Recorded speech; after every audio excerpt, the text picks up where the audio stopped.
ਜੋਤੀ ਸੰਧੂ। ਤੁਸੀਂ ਦੇਖ ਰਹੇ ਹੋ ਅਦਾਰਾ ਤਹਿਲਕਾ ਪੰਜਾਬ ਦਾ web TV news channel www.tehlkapunjab.tv।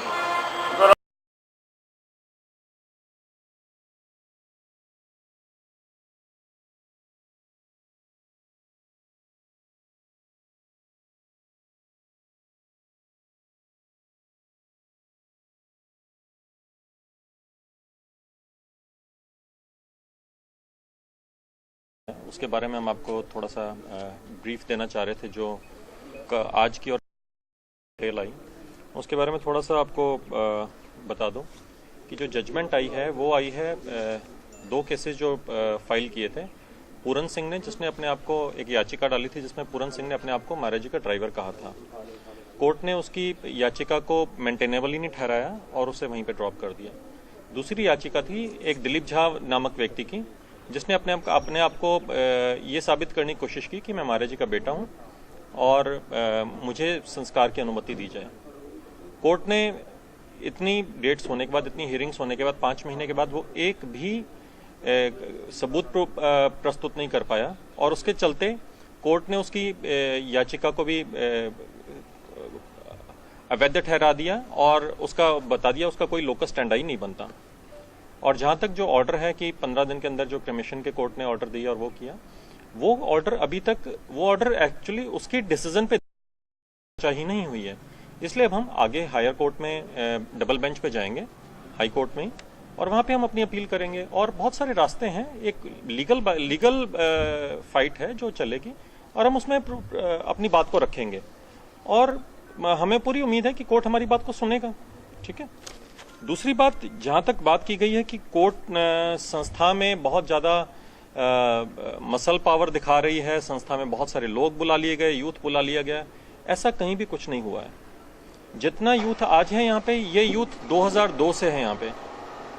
जितनी भी महाराज जी को थ्रेट परसेप्शंस पहले रही हैं, उन थ्रेट परसेप्शंस के चलते ही तभी पुलिस ने भी हमें, लोकल एडमिनिस्ट्रेशन ने, पुलिस ने हमें एडवाइस किया था कि एक लॉ एंड ऑर्डर मेंटेन करने के लिए और आश्रम की व्यवस्था बनाए रखने के लिए आप अपने सेवादारों की ड्यूटी लगाएं, उनको नियुक्त करें और वो आकर सारी चीजों को सारी व्यवस्थाओं का ध्यान रखें।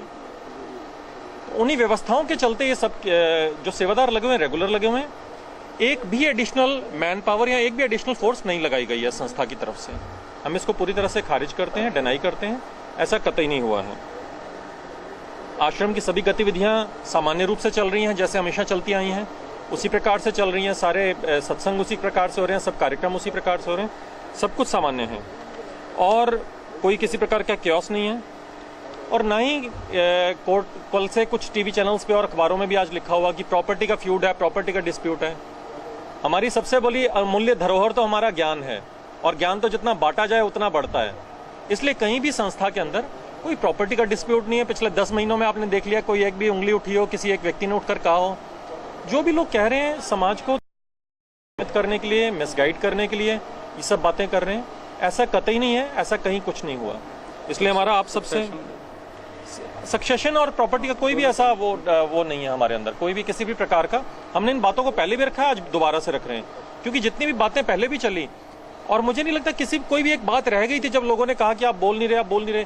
मुझे नहीं लगा कोई एक भी इतना सा पॉइंट रह गया था जिसपे हमने नहीं बोला। हम सभी पॉइंट्स पे पहले भी बोल चुके हैं, आज फिर आपके सामने आकर बोल रहे हैं कि किसी प्रकार का कोई विद इन ऑर्गेनाइजेशन कोई डिस्प्यूट नहीं है। Within organization, the organization is very much nation building organization. We will never do any anti national, anything which goes against the law and order of the nation, anything which is against the social order, ऐसा कतई नहीं कि संस्था करेगी। हम law abiding citizens हैं और समाज के साथ, समाज का निर्माण का काम करते हैं, समाज के साथ मिलकर करते हैं। इसलिए हमारा आप सबसे करबद्ध निवेदन है कि किसी भी बात को हमें आपका सहयोग चाहिए। समाज में शांति व्यवस्था बनाए रखने का, समाज में अपनी बातों को, ज्ञान को, अध्यात्म को अच्छे से फैलाने का, अपनी बात को सब तक पहुंचाने का। इसलिए हमारा आप सबसे अनुरोध है कि जहां पर किसी भी प्रकार का कोई डिस्प्यूट नहीं है, कुछ नहीं है, अगर कोई चीज आपको लगती है आप उसको बिना वेरिफिकेशन के प्लीज ना तो पब्लिश करें ना ही ब्रॉडकास्ट करें।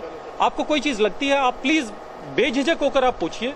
कई बार होता है, कई अननोन नंबर्स आते हैं, कई बार कोई कह देता है फोन पिक नहीं किया, जस्ट ड्रॉप ए मैसेज, आप मैसेज ड्रॉप कर दीजिए, आपका जरूर आपको जवाब देंगे। ठीक है। आप पर्सनल कोई हो तो आप व्यक्तिगत रूप से पूछ लें। सवाल ये है कि हाई कोर्ट में प्रूव हो गया है कि महाराज इस दुनिया में नहीं है, लेकिन आप कह रहे हैं कि वो समाधि में है, तो इसका क्या आप तर्क देना चाहते हैं? हाई कोर्ट में ऐसा कुछ प्रूव नहीं हुआ। हाई कोर्ट में एक जो एफिडेविट दायर किया गया था कि क्लिनिकली डेड हैं। क्लिनिकली डेड का मतलब ये नहीं होता कि वो समाधि में नहीं है। समाधि की अवस्था के बारे में पहले बहुत डिबेट्स हो चुकी हैं, बहुत बार हम अपनी बात को रख चुके हैं कि हमारे शरीर में स्थूल शरीर, कारण शरीर और सूक्ष्म शरीर होता है। सूक्ष्म शरीर जब निकल जाता है तो वो समाधि है, और उसी वैसी ही अवस्था मृत्यु की भी होती है। परंतु महापुरुष, हमारा देश ऋषि मुनि योगियों का देश है। ऐसे अनेकों महापुरुष हैं जो अपने शरीर से निकलने के बाद पुनः अपनी देह में वापस आ गए। सर, ओरल ऑब्जर्वेशन जो थी कोर्ट की, ओरल ऑब्जर्वेशन जो कोर्ट की थी, I think